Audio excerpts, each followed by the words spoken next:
Саламатсыздарбы, урматтуу менталдык арифметика курсунун катышуучулары. Биз бүгүн ондуктарды, башкача айтканда эки орундуу сандарды абакуста кантип кошуп кемитүүнү үйрөнөбүз. Абакустун оң жагынан экинчи катар ондуктар болот. Биз ондуктар менен иштегенде сол колубуз менен иштейбиз. Жердеги таштарды бармактын жардамында кошуп кемитебиз дегенбиз. Ал эми асмандагы таштарды сөмөйдүн жардамында кошуп кемитебиз. Демек, жердеги таштар 10, 20, 30, 40. Ал эми асмандагы таштар 5-терди түшүндүрөт. Биринчи турган катардагы сан 5, экинчи катардагы таш 50, үчүнчү катардагы таш 500 билдирет. Эми 10ду кошобуз, кемитебиз. 20-ны кошобуз, кемитебиз. 30ду кошобуз, кемитебиз. 40ды кошобуз, кемитебиз.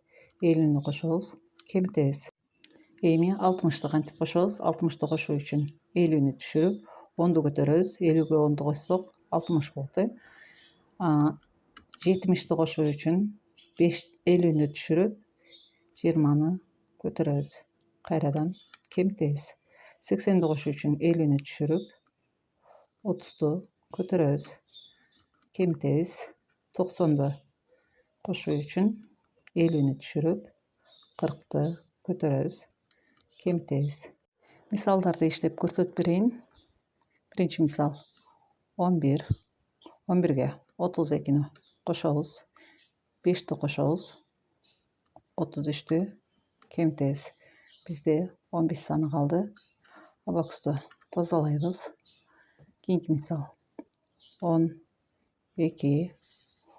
12ге кошобуз, 15-ти кошобуз, 1-ди кемитебиз. 15-ти. Бизде 13 калды.